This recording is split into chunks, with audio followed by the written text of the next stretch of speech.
and as mentioned here, knowledge meet interaction. Now on Auricle also student have the access for the recording sessions also. So student can have the access of all the subjects anytime, anywhere through the recorded sessions. And also on Auricle we provide ultimative comprehensive book with CBME based question answers, MCQs and full zone for self-assessment. Then also MCQs are there from beginner level to expert level. Then also on Auricle, you can also book a slot for personalized counseling session. And also we provide here we have the subscription plan. So we have 3 plans, that is starting from basic to premium. So basic plan is of 3 months, cost around 15,000. Services including our pre-recorded classes, live classes and quick revision examination module. Then in standard plan, we provide subscription for 6 months that cost around 30,000. The services include pre-recorded classes, live class, live doubt clarification, quick revision examination module.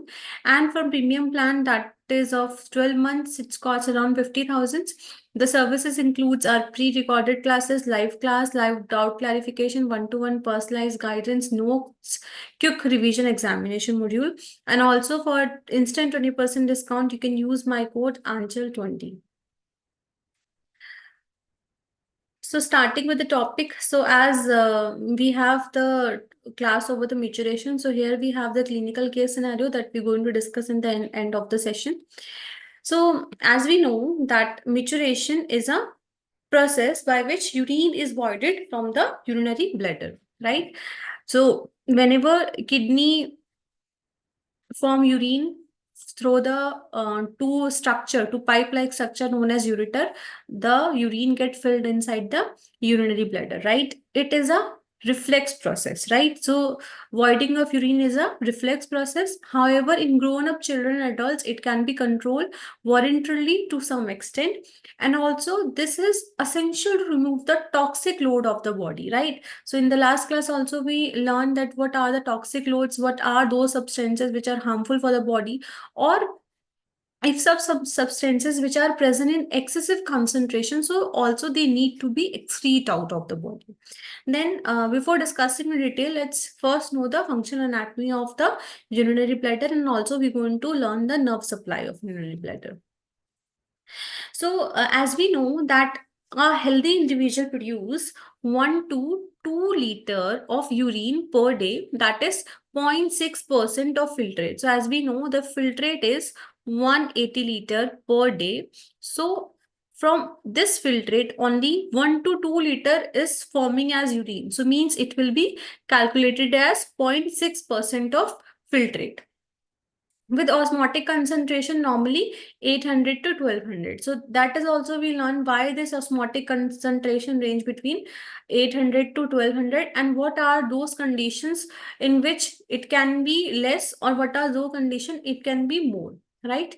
So if you have not watched that video, so you can go in concentration of urine that we have learned in the last class. Then also general characteristics of normal urine we have, that is that pH range from 0.5 to 8. Specific gravity is 1.003 to 1.030. Osmotic concentration we have range between 800 to 1300. Then water content, obviously maximum urine has maximum water content that from 93% to 97%. Volume is around 700 to 2000 ml per day. Color is usually clear yellow, but sometimes it can be altered, and also the order always varies with the composition, means what kind of diet an individual is taking. So on that the order it's depend. Then bacterial content are not usually present in normal urine. Then in normal urine is a clear sterile solution. It is yellow color because of the pigment urobilin that is generated in kidney from urobilinogens, right? Now slight smell, standing urine develop a ammonia odor. and due to some drugs or vegetable alter the usual order. So basically the order will totally depend upon the diet of the person. Then pH of the urine usually slightly acidic, and it range from 4.5 to 8, and again the pH can also alter due to the intake of food. Then specific gravity ranges from 1.003 to 1.030, and also it depends on solute concentration. Means how much salts are present inside the urine. So the specific gravity fully depend upon the solute concentration. Now, chemical composition of urine. So as we have discussed, the urine has maximum content of water, 95%, and solutes are only 5%. Then nitrogenous waste includes urea, uric acid, creatinine. So these need to be excrete out from the body. Then other solids also include sodium, potassium, phosphate, sulfate ions, calcium, magnesium, and bicarbonate ion. Abnormally high concentration of any urinary constituents indicate pathology. Means any of these constituents, if they are present in excessive amount, so directly they are indicating a pathological condition. Means the kidneys or kidneys are suffering from any renal disorder. Then, as we have discussed, the micturition is the periodic evacuation of the urinary bladder through the urethra. So, as we have discussed, this is the process by which the urine get voided from the urinary bladder, and also this is a reflex process, right? Now, first we're going to discuss the physiological anatomy of urinary bladder. So, urinary bladder is a hollow muscular organ. Distensible or elastic. Why it is known as distensible and elastic, that we're going to discuss, because it has transitional epithelium, it consists of elastic cells also, and it has property of distensibility. That's why. That sits on the pelvic floor superior to the prostate in males. Then here we have the urinary bladder in male superior to prostate, as we can see. Then we have the urethra also. So basically, the urethra in males has both urinary as well as reproductive function. Okay, so it carries urine and semen both. Okay, whereas in females only it perform only urinary function, and only it carries urine. Okay, so male urethra is structurally different from the female urethra. Okay, male urethra is about 20 centimeter long, and after origin from the bladder, it transfers the prostate gland, which lies below the bladder and then runs through the penis, as we can see, right? Whereas female urethra is narrower and shorter than the male. The male urethra is always long, and it is about 3.5 to 4 centimeter long, right? Now let's talk about the physiological anatomy of urinary bladder. So the shape and the size of the urinary bladder varies with the amount of urine it contains and with pressure it receives from the surrounding organ. So basically, as we have learned that the urinary bladder has the property of distensibility. So as the amount of urine get accumulated inside the urinary bladder, it occupies more space. So we can divide urinary bladder in two parts. First, we have the body part, and second, we have the neck part. In the picture also, we can see we have the body part, and here we have the neck part, the neck of urinary bladder, and here we have the body part. So body is the major part in which urine get collected, and the neck is the posterior urethra funnel shape that connects to urethra. So this is the part, major part of the body where the urine get collected. This is the part, and this neck is the part where it get connected with the urethra. Okay. And also when we see the layers, so we have transitional epithelium here. lamina propria, which is the part of mucosa. Then submucosa layer we have, then retrosal muscles are there, and adventitia. So most important thing that you always remember, that which type of muscles are present in urinary bladder are detrusor muscles, and which type of epithelium are present in urinary bladder is transitional epithelium. And this epithelium has elastic cells. So that's why the urinary bladder has the property of distensibility. Okay. So now the body of bladder. So inner cavity, the posterior wall of the body immediately above the bladder shows a triangular zone that is known as trigone. So as we can see in the picture also, here we have the trigone.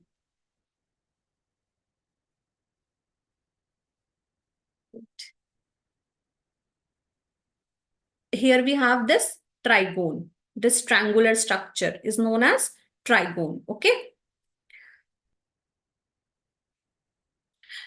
The apex of trigone joins the bladder neck and its base marking the opening of two ureters. Then also we have discussed three layers are present. The first we have mucosa and submucosa, then the muscular layer in which the detrusor muscles are present. Whenever these muscles get contracted, then the urine get voided, and the last we have adventitia. So its base is bounded by the opening of two ureter, while its apex form the bladder neck. And we have seen the base has the opening for two ureter, the pipe-like structure. Then the apex is forming the neck. This is like it is forming the neck. Then the two ureters course obliquely through the detrusor muscles for 1 to 2 centimeter underneath the mucosa before emptying into the bladder. So basically what they are trying to tell that these ureters are placed like this obliquely 2 to 3 centimeter. Why they are present like this? So that they can prevent the backflow of urine, okay, from these ureter back to kidney. So that's why they are present like this. Okay.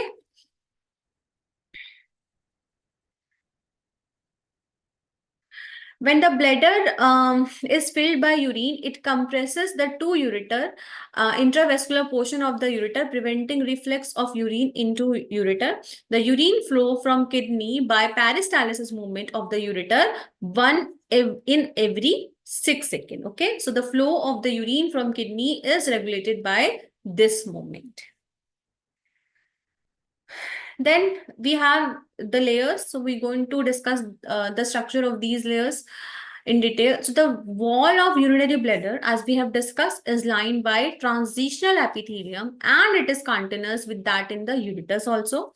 When the bladder is empty, the mucosa has numerous folds. Means when as such no amount of urine is present, so that time the mucosa has various folds that are known as, those folds are known as rugae. As the bladder fills with urine, these rugae flatten out and distend with the little change in intravesical pressure. Okay, that result in high compliance of the bladder, so that movement of the bladder can increase from 10 ml to 400 ml with a pressure change of 10 centimeter H2 that we're going to learn, and how these pressure get changes and what are the measuring method that also we're going to discuss. Then in some mucosa, it's supposed the mucous membrane, it is composed of connective tissue. As we have discussed, it also has elastic fibers and cells. Then in muscle layer, we have the detrusor muscles, which is composed of smooth muscles. The smooth muscles fibers are interwoven in all direction, and collectively they are known as detrusor muscles. Then it consists of a mixture of spiral and longitudinal muscle fibers here. It can increase the pressure in the bladder from 40 to 60 mmHg. So basically the generation of the pressure inside the bladder is very necessary to maintain our reflex, so that our reflex can be accompanied. Now, it is funnel. We're going to discuss about the bladder neck. So it is the funnel shape extension of the body towards the urogenital triangle to join the interior urethra, that is known as external urethra. So as we have seen, the urethra is also of two types. The first we have inner side, we have internal, and external side we have external. So lower 2-3 centimeter of the bladder neck is called the posterior or internal urethra. The muscle fibers in the bladder neck are arranged in three layers. First we have the inner one, we have longitudinal, then the middle one we have circular, and the outer we have longitudinal. The inherent tone of the bladder neck muscle, especially the middle layer, prevent impinging of the bladder until the appropriate time for maturation come. Okay, so basically these layers are responsible for preventing sudden impinging of the bladder. Now, the urethra passes through the urogenital diaphragm, where it is surrounded by external urethral sphincter under voluntary control used to prevent or interrupt urination, especially in males, and it is poorly developed in females. So that structure already we have seen. Now, a very important question we have, and you will get 30 seconds to answer. And I hope now all the student can answer this question. The bladder is lined by which type of epithelium? The options are simple columnar, transitional, stratified squamous, and simple cuboidal. You have 30 seconds to answer.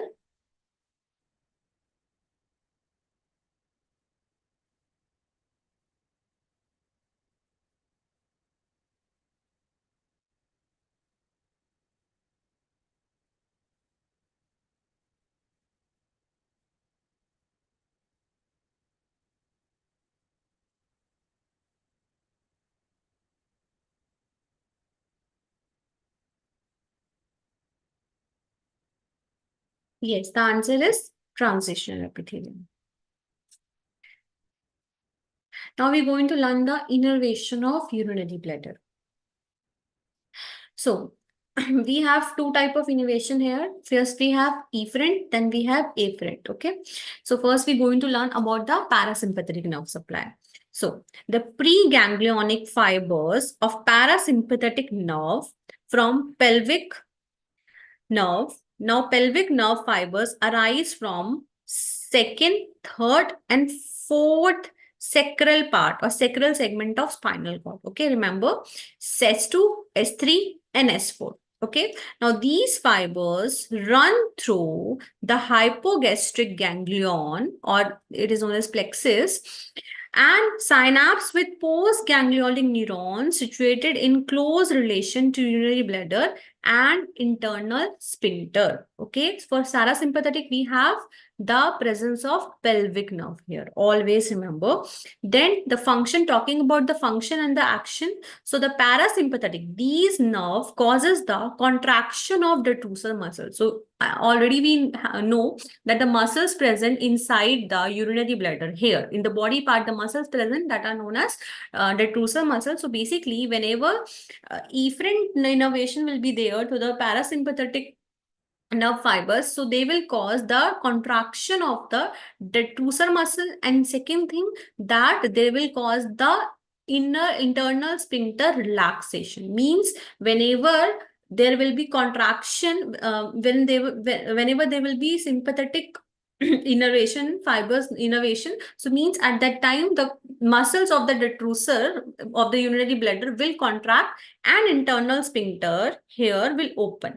So what it will cause? It will cause the filling of the urine into the urethra. Okay, always remember. And the function is voiding. Okay. Now next we have sympathetic. Okay. So again, preganglionic fibers of sympathetic nerve arise from first two lumbar segment L1 and L2 of spinal cord, and also T11 is also involved. After leaving spinal cord, the fibers pass through the later sympathetic chain without any synapse in the sympathetic ganglia and final terminate into hypogastric nerve. Okay, now talking about the function, the function of the sympathetic innervated fibers. So the sympathetic or hypogastric nerve basically causes the relaxation of the detrusor muscles. So means whenever the muscles of the urinary bladder, means detrusor muscles are relaxed. So now this is the time when the urine get filled inside the urinary bladder. So this time when the muscles are relaxed, so means urine can easily get accumulated inside the bladder. But whenever there is a contraction inside the muscles of the bladder, means the muscles are pushing the urine downwards, right?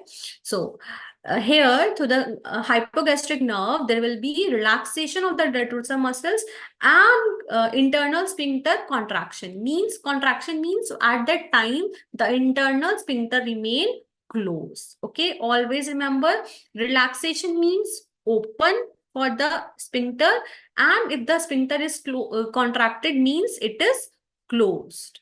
Okay, so what is the function? At this time, there will be storage of urine, or you can say urine get accumulated inside the bladder.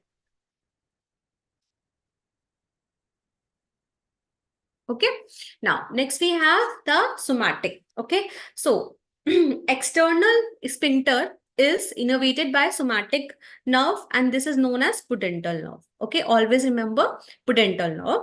Now, what is the action? That pudendal nerve basically maintain the tonic contraction of the skeletal muscle fibers of the skeletal sphincters and keeps the external sphincter constricted always. Right? Now, what happened during micturition? These nerves are inhibited. It caused the relaxation of the external sphincter, leading to voiding of urine. Means whenever there will be, if this pudendal nerve remain activated, so that time the external sphincter always remain closed. Okay, always remember that this nerve is responsible for the innervation of external sphincter. Okay, external urethral sphincter. So whenever this pudendal nerve is activated, so that time the external pudendal nerve is activated, means external sphincter is closed, and whenever it get inhibited, so that time it get relaxed, means it get open. Okay, so voluntary innervations initiate or inhibit micturition through the cortical control. Now, which part of cortex is responsible, that also we're going to learn. Now, as we know, this is somatic nerve supply, so obviously the control will be voluntary always. Another thing, we have the afferent innervations also. So for parasympathetic, here pudendal nerve enter through posterior rami and terminate in anterolateral column, and also produces a sensation of pains, distension conveyed from bladder wall and internal capsule. And the function is, it's always carried normal sensation. Then in sympathetic, we have hypogastric plexus entered through posterior rami and terminate in anteromediolateral column from T9 to L2. Sensation of painful distension conveyed from bladder wall, and it always responsible for carrying painful sensation. Okay, so I hope this is very well clear to all students, all the innovation. One more thing I wanted to discuss with you. Here, as we know, there are two types of sphincter are present. The sphincter which is present internally, that is known as internal urethral sphincter, and which is present outside, that is known as external urethral sphincter. Right? So now we're going to learn that what are the type of muscles involved in this and what is the nerve supply. Okay, so first we're going to talk about the muscle part. So here we have smooth muscles, or we can also call it detrusor muscles. Okay, detrusor muscles is also a type of smooth muscles. And in external urethral sphincter, we have skeletal muscles. So that's why the skeletal muscles are there. That's why the control is voluntary. Muscle fibers. And nerve supply we have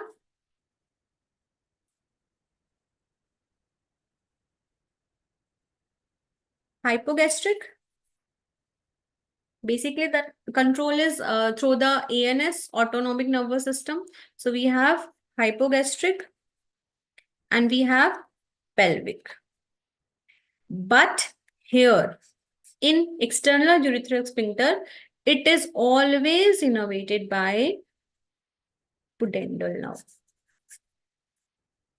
Okay, so always remember this is involuntary and this is voluntary. Okay.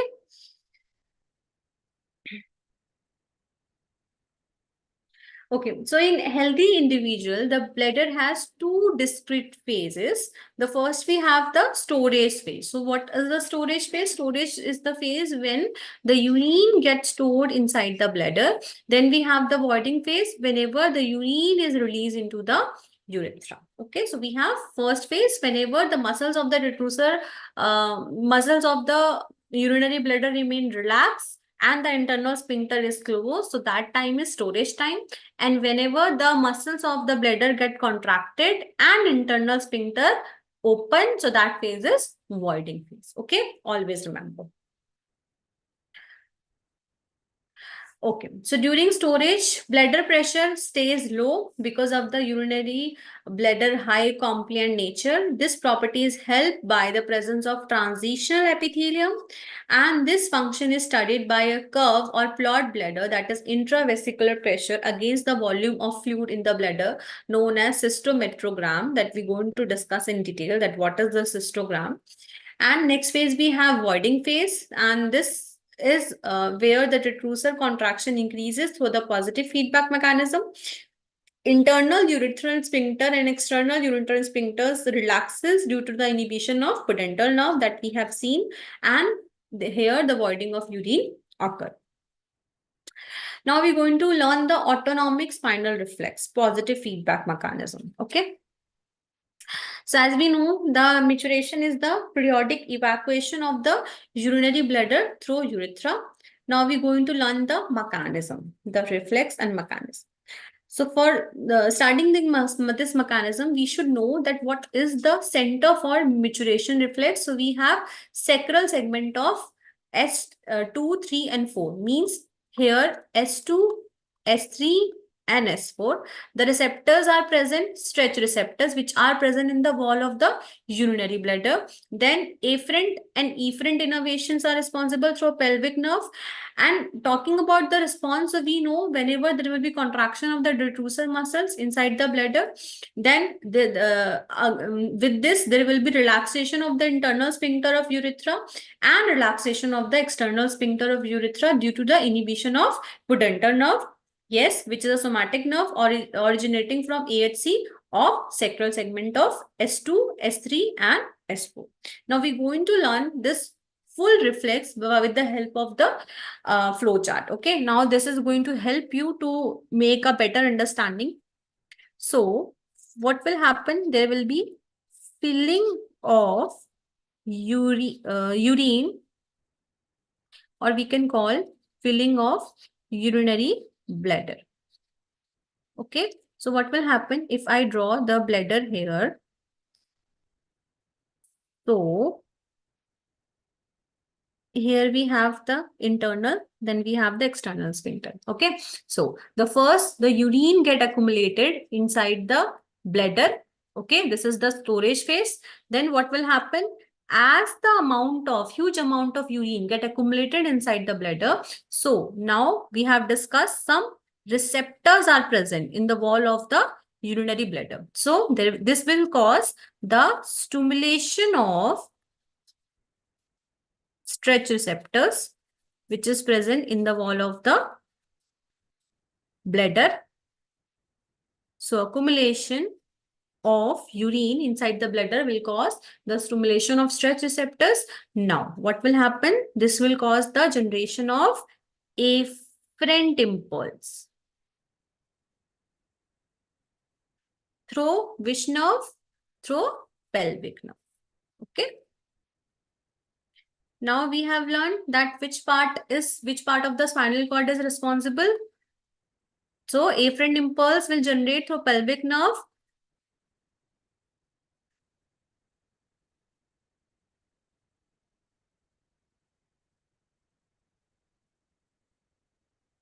Okay. So what happens? Sensory afferent impulse from receptors reaches the sacral segment of spinal cord through sensory fibers or pelvic parasympathetic nerve. Okay. Now what will happen next?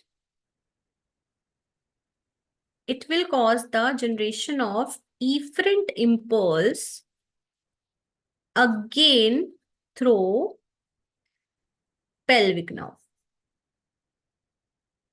Okay. Now what will happen?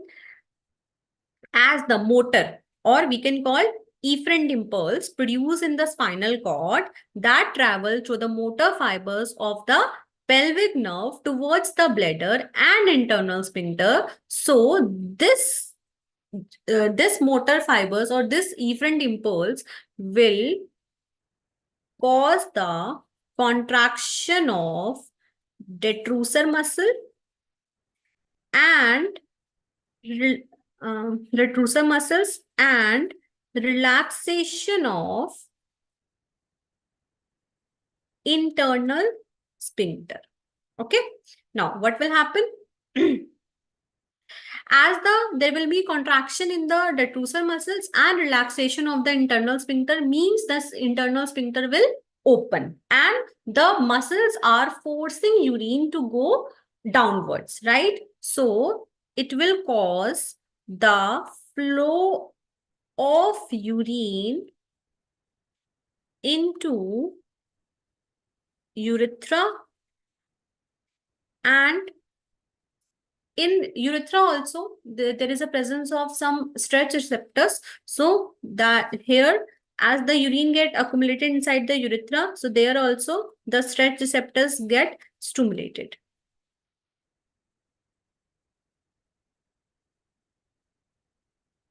Right?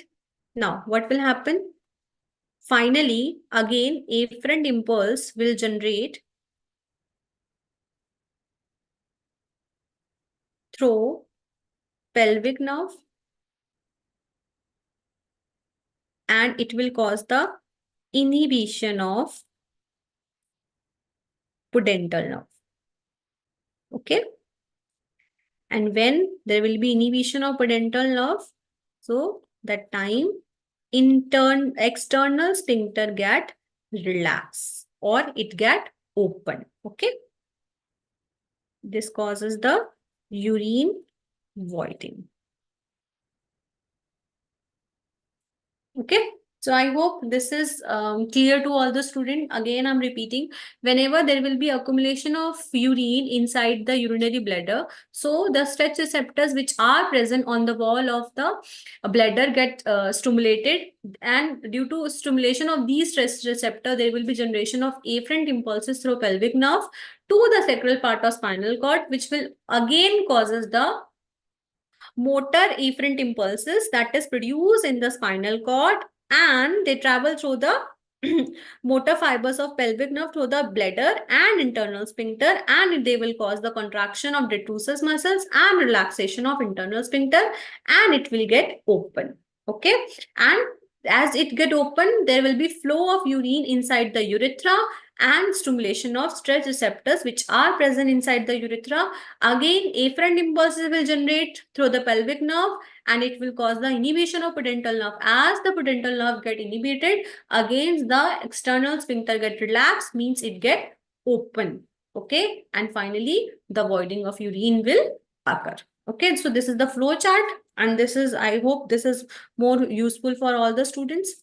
Okay, so now again we have a question. The micturition reflex center is located in, and I hope now all the student knows the answer. Kidney, cerebrum, sacral segment of the spinal cord and urinary bladder. Again, you have 30 seconds to answer.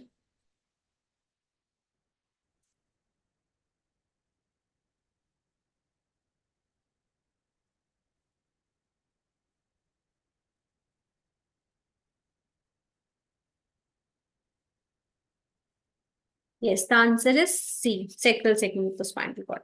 Okay, so once again, we're going to revise it with the help of this beautiful diagram. So what will happen whenever there will be rise in the intravesical pressure? So what will happen? The urine get accumulated inside. As the urine get accumulated, intravesical pressure will get high, and there will be stimulation of the stretch receptors. Okay, as the stretch receptors get stimulated, what will happen? There will be generation of afferent impulse through the pelvic nerve to the sacral segment of the spinal cord, right? S2, S3 and S4. Then what will happen? Then efferent nerve generation, efferent impulses will generated again pelvic nerve, and they will cause contraction of the detrusor muscles, okay, and relaxation of the internal sphincter. Then finally, with the inhibition of the pudendal nerve, there will be relaxation of the external sphincter, and it will get open, and there will be voiding of urine occur. So I hope now this process of micturition is very well clear to all the students.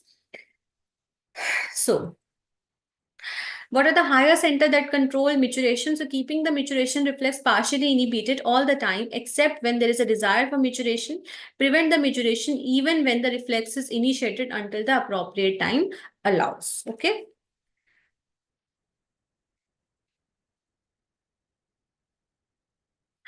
Again, these points we have discussed. Relaxation of the perineal muscles causes contraction of the bladder, the contraction of the interior abdominal wall and diaphragm to increase the intra-abdominal pressure. Then relaxation of external urethral sphincter is also there. There will be flow of urine in urethra, intensification of the reflex.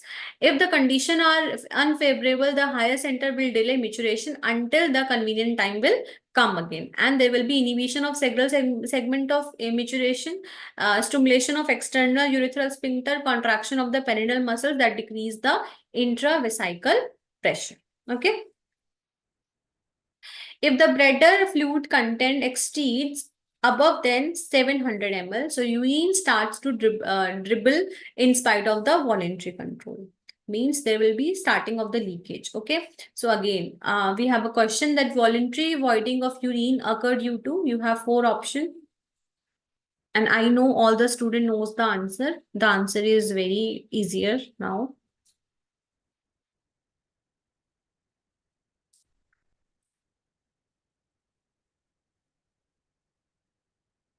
Yes, the answer is inhibition of pudendal nerve. Okay, now we have another topic, cystometrogram. Okay, so basically what is this cystometrogram? This is the technique which is used to study the relationship between intravesical pressure and volume of urine that get accumulated inside the bladder. Okay, we're going to study with the help of the graph. Okay, so basically this cystogram is the graphical relation of pressure changes in urinary bladder in relation to the volume of urine that get accumulated inside the bladder. Okay, so this is the method basically done by inserting a catheter into the bladder to fill and empty the bladder by water through spatial transducer, and the intravesical pressure is recorded. Okay, now firstly what they will do, the bladder is emptied from urine and the pressure is recorded. Okay, then what will happen? Then the bladder is filled with 50 ml of water and the pressure is recorded for every increase in the volume. Okay, so first what will they will do? First they will impetate the complete bladder, then they will fill 50 ml water and the pressure is recorded whenever there will be change in the volume. So we're going to learn with the help of this beautiful graph. Okay, so as you can see, we have IA, IB and 2. Okay, so we're going to discuss. Okay, so let's keep it segment 1. Then this is segment 2. And this is segment 3.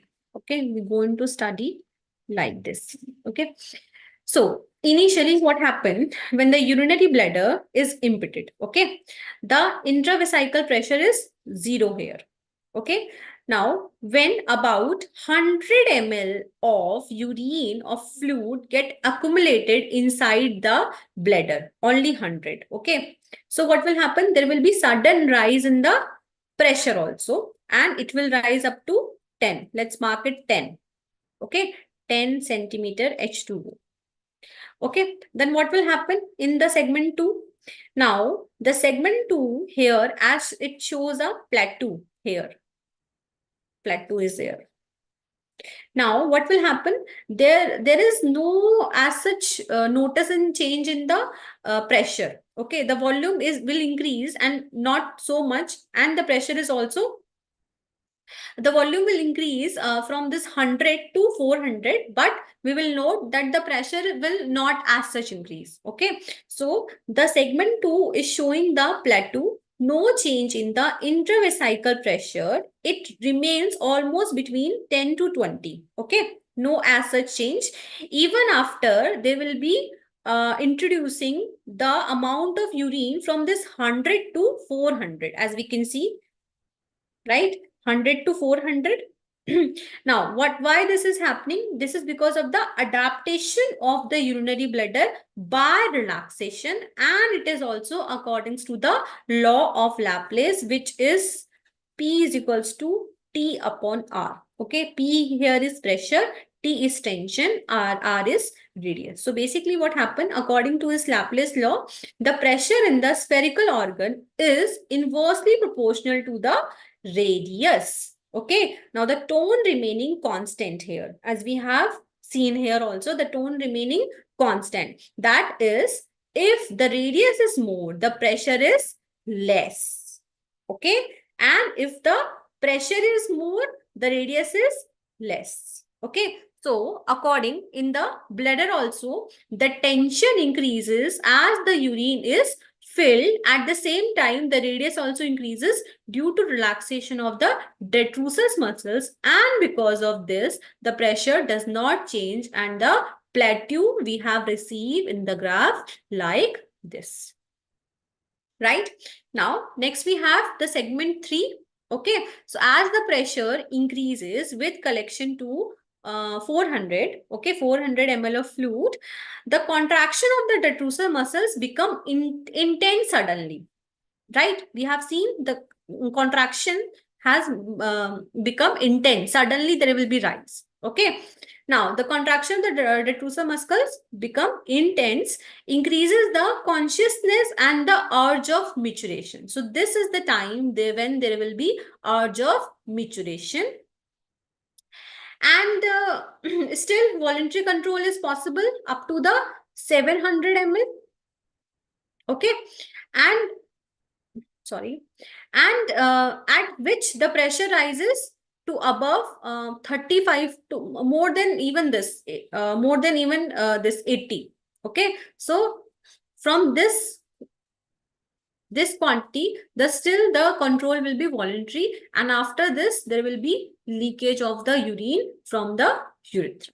Okay, so this is all about the cystogram, and I hope all the students understand this well.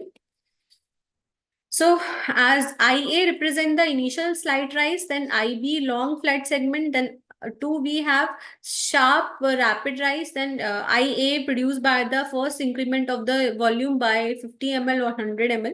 Then IB we have produced by further increase in volume up to 400, then produced by further increase in volume above than 400. Okay. Okay, now we have the types of urinary incontinence. Okay, so here we have stretch. Sorry.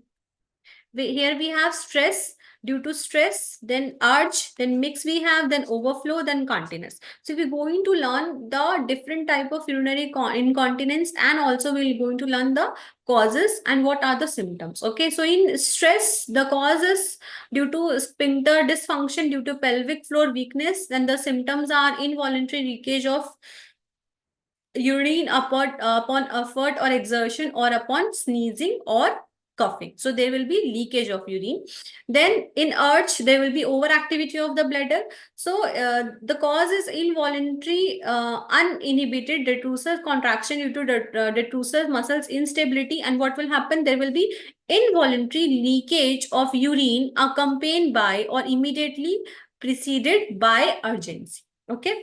Then in mixed urinary incontinence, we have a combination of bladder and urethral dysfunction causing stretch and urge incontinence. And the symptoms, we have involuntary leakage of urine associated with urgency and also with exertion, effort, sneezing and coughing. Then in overflow, the cause, we have a contractile detrusor, um, a contractile detrusor, and it is usually found in the diabetic neuropathy. Then the symptoms are palpable, percussible bladder, large post-void residual capacity, diminished functional capacity with frequency. Then in incontinence, we have vesicovaginal fistula, and the symptoms, we have constant leakage of urine, and this will cause the no desire to void. So now we have the clinical case scenario in the end.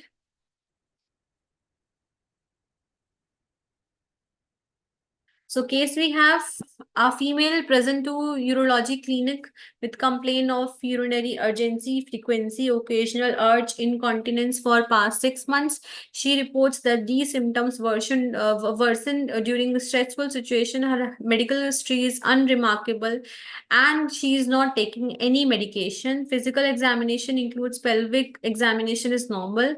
Urinalysis show no signs of infection, but based on clinical presentation, which are the following: best describe physiological mechanism underlying the patient's symptoms. So you have 30 seconds to answer.